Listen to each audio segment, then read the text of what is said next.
Oke, check mic 1 2 1 2. Oke. Oke, bismillahirrahmanirrahim. Assalamualaikum warahmatullahi wabarakatuh. Gimana guys kabar kalian hari ini? Semoga kalian baik-baik saja dan sehat-sehat selalu tentunya.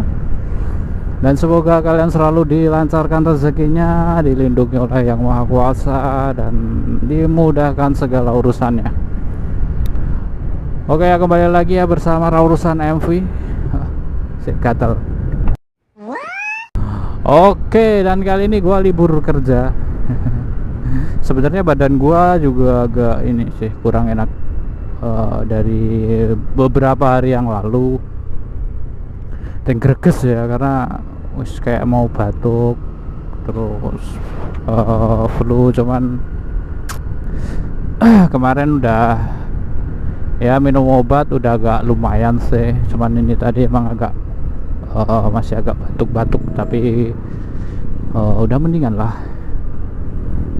karena ya apa namanya, kerja keras ya tentunya. Karena kerja keras mungkin badan juga lelah, capek ya kan, karena ya jadi kurir itu nggak cuman capek tenaga guys, kadang capek batin, capek pikiran gitu. Kalau nggak kuat ya iso edan tuh.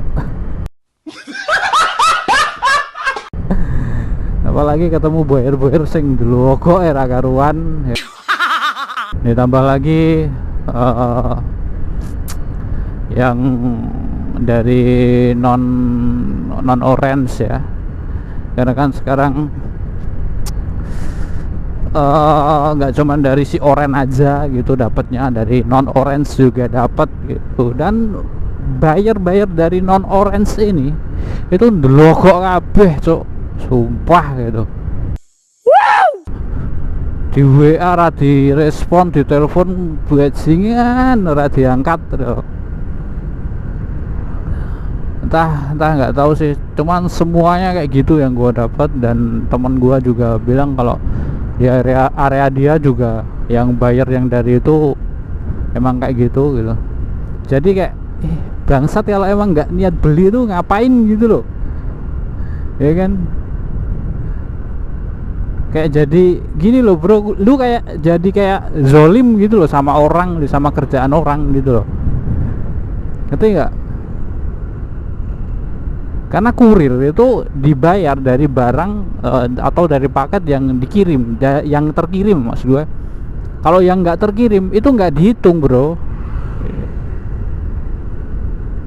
Dan di video gua yang sebelumnya itu ada yang komen ya, ini masalah price untuk per paket bilang 2.500. Gua seneng banget ya kalau misalkan tarifnya segitu gitu per paket gitu. Karena nyatanya price yang sebenarnya ya itu range-nya dari harga 680 sampai 1.800 ya. Dan gua garis bawahi yang 1.800 itu untuk driver atau untuk kurir-kurir yang kayak mitra bro ya, cuma mitra. Dan apa namanya, yang kayak karyawan tetapnya itu nggak nyampe segitu bro. Jadi paling tinggi itu cuman 1100 sekian lah ya. Jadi nggak nyampe 1.800, nggak nyampe 1.500 itu per paket. Itu pun dengan catatan pengiriman harus lebih dari sekian paket dulu baru bisa dihargai segitu gitu. Jadi awal pengiriman ya, awal pengiriman gitu itu bahkan tidak dihargai bro, sampai sekian ribu paket baru dihargai 680. Nah, setelah itu barulah itu setelah nyampe berapa ribu paket lagi baru naik lagi ke 1.000 itu. Jadi kalau orang bilang kayak enak ya segini ya Nggak segi kayak gitu bro gitu. Makanya kayak kadang kayak yang bikin jengkel kan kayak gitu loh, kayak kita tuh dibayar dari barang yang terkirim ya, bukan dari paket yang dibawa gitu loh. Makanya kadang kalau sama orang-orang yang nggak niat beli kayak gitu ya, kami ini jengkel gitu loh, karena kalian tuh cuman ngebanyak-banyakin bawaan, enggak niat gitu loh, belum tentu terkirimnya gitu. Sedangkan kalau kayak gua itu harus ditarget untuk pengiriman perharinya gitu loh bro. Itu dari 255 paket. Lu bayangin lah, kadang dapat bayar yang kayak gitu ya kan. Terus bayar yang minta request waktu bro. Kalau 250 orang ya, minta pengiriman request waktu pengiriman, nggak selesai sehari cuk gitu loh. Orang lihatnya kayak enak ya, bawa paket gini tinggal taruh, tinggal ini tinggal itu ya. Enak lihatnya.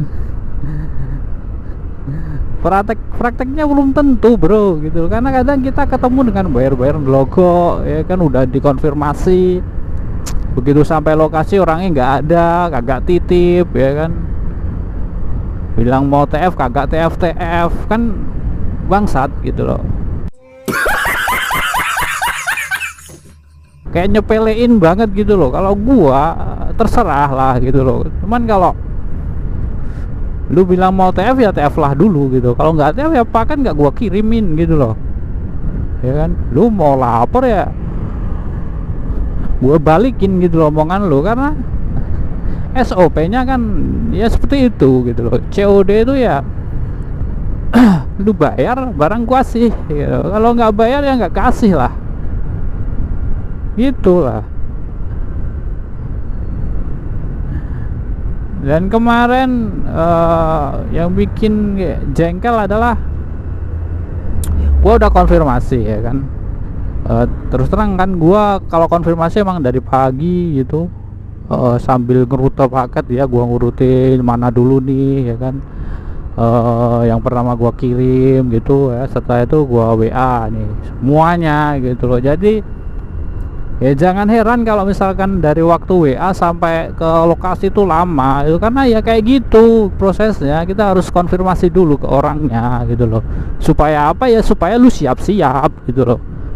Misalkan mau pergi ya udah gitu loh, kayak Mas gua TF ya gitu, atau kalau enggak Mas uangnya saya taruh sini ya gitu. Kalau orang punya otak yang berjalan gitu otak yang bekerja kayak gitu. Kalau enggak ya nah gitulah gitu loh.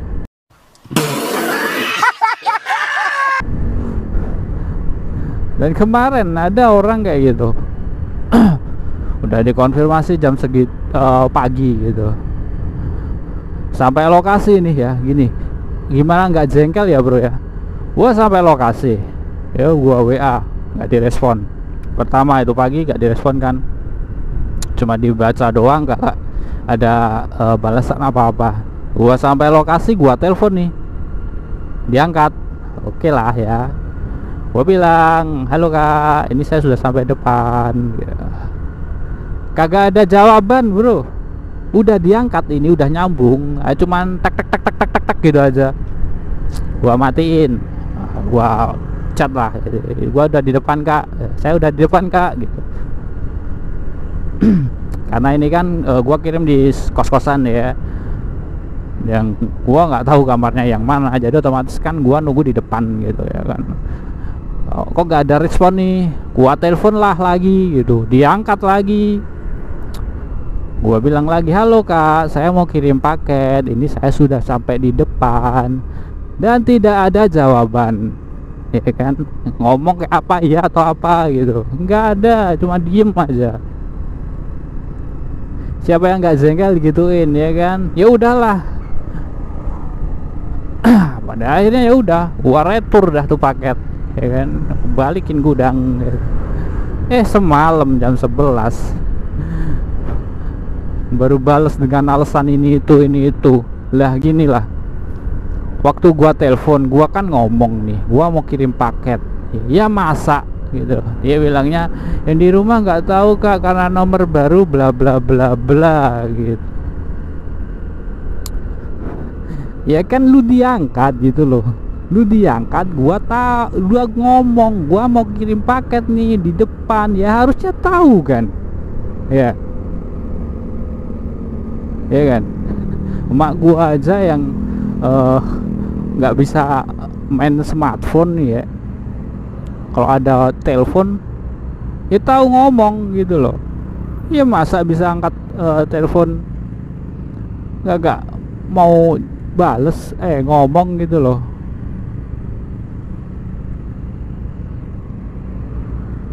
Atau kalau setidaknya gitu ya, bisa kan keluar gitu ke depan lah gitu, siapa ya kok ke depan, kok nyuruh ke depan, kok udah di depan gitu kan, bisa kayak gitu loh. Gua udah kirim paket banyak nih ya, panas bro, lu tahu kan Jogja akhir-akhir ini panasnya pol gitu loh, kayak gitu.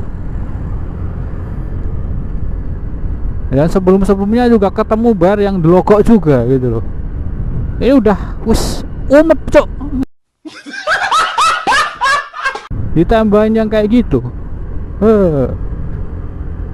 Karena gini lah, gua sebelah area ini tuh emang gudangnya orang-orang delokok gitu loh, cah kos-kosan sing nggak tau lah otaknya tuh di mana gitu loh. Banyak kan kayak gitu ya kan, yang orang kuliah lah, banyak kan kuliah cuman kayak gitu loh. Dan pada akhirnya ya gua harus inilah ambil tindakan tegas lah untuk orang-orang kayak gini. Supaya apa ya, orang-orang kayak gini kan ngerugiin banyak pihak gitu loh. Pertama seller tentunya ya kan, kalau mereka nggak niat beli, emangnya seller ini nggak modal gitu ya kan, buat packingnya ya kan, terus pengirimannya gitu loh.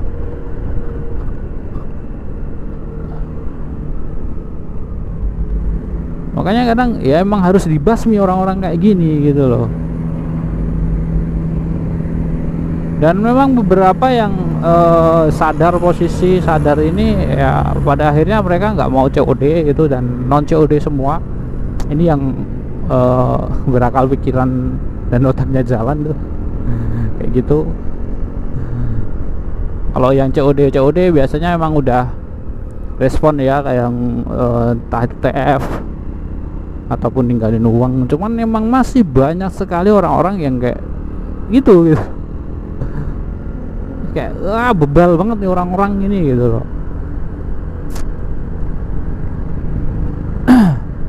Udah dibilangin berkali-kali ya cuman iya kak, maaf kak, tapi besoknya lagi diulangin. Kayak ini tuh orang harus diapain sih sebenarnya gitu loh, biar otaknya jalan gitu loh.